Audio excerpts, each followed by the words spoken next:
විදුලි අනතුරක් වගේ දෙයකින් අපිව ආරක්ෂා කරන මේ රෙසිඩුවල් කරන්ට් ඩිවයිස් එක එහෙමත් නැත්නම් අපි කවුරුත් දන්න RCD එක ඇත්තටම වැඩ කරන්නේ කොහොමද?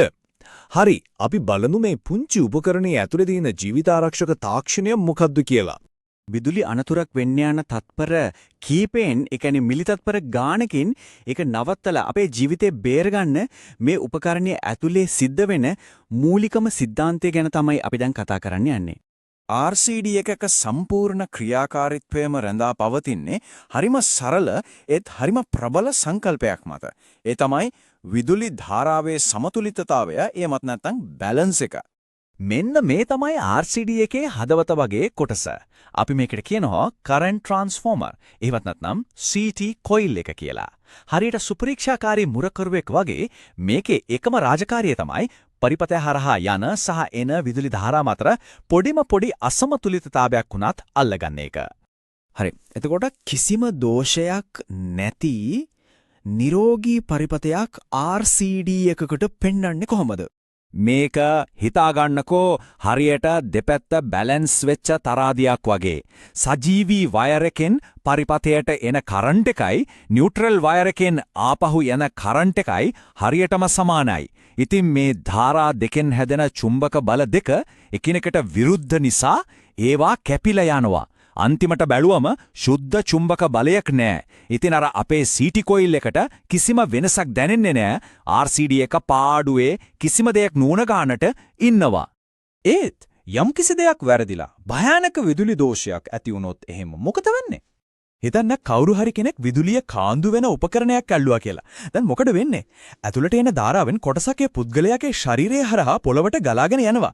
ඒ කියන්නේ ආපහු යන ධාරාව අඩුයි. අර සමබර තරාදී එකපාරටම එක පැත්තකට බර වෙනවා. අන්න ඒක තමයි RCD එක ක්‍රියාත්මක කරන භයානක අසමතුලිතතාවය. අන්නේ අසමතුලිත ධාරාව නිසා CT coil එකේ ඇතුලේ ඇතිවෙන චුම්බක ක්ෂේත්‍රය තමයි RCD එකේ ජීවිතාරක්ෂක ක්‍රියාවලිය පණගන්වන පළවෙනිම සංඥාව. හොඳයි. දැන් අපි බලමු මේ සංඥාව හඳුනාගත්තක පස්සේ විදුලිය විසන්ද වෙන්නේ කොහොමද කියලා. අපි RCD එකේ අභ්‍යන්තර සැලැස්ම දිහා පොඩ්ඩක් බලමු. මේ දකින්න තියෙන්නේ 4 pole RCCB එකක පරිපත සටහනක්. මෙතන අපිට ප්‍රධාන කොටස් කිහිපයක් බලා ගන්න පුළුවන්. මැදින් තියෙන වලල්ල තමයි අපි කලින් කතා කරපු CT coil එක. ඊට සම්බන්ධ වෙලා තියෙනවා ඕපනින් රිලේ එක, ඒ කියන්නේ A, සහ ඕපනින් coil එක, ඒ කියන්නේ M. මේ කොටස් ටික එකට එකතු වෙලා තමයි දෝෂයක් ඇති වුණ ගමන් විදුලිය විසන්ධි කරන්නේ. මේ ක්‍රියාවලිය හරියටම තේරුම් ගන්න කලින් අපි මේ සංකේත ටික තඳුනගමු. A කියන්නේ ඕපනින් රිලේ එක. ඒක තමයි දෝෂ සංඥාව හඳුනා ගන්න පුංචි ස්විච් එක වගේ.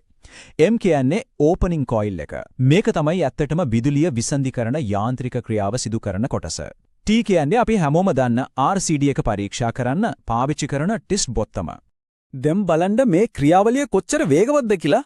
පළමුව CT coil එක අර ධාරා අසමතුලිතතාවය අල්ලගන්නවා. දෙවනුව ඒ ගමන්ම ඕපනින් රිලේ එකට. ඒ කියන්නේ ඒට පුංචි සංඥාවක් යවනවා. තුන්වෙනියට ඒ රිලේ එකෙන් ඕපනින් coil එක. ඒ කියන්නේ M සක්‍රිය කරනවා. අන්තිමට ඒ coil එක යාන්ත්‍රිකව ක්‍රියාත්මක වෙලා ස්විච් එක විසන්ධි කරලා විදුලි සැපයීම සම්පූර්ණයෙන්ම නවත්තනවා. මේ ඔක්කොම වෙන්නේ ඇහැක් පියවන්නත් කලින් මිලි තප්පර ගානකින්.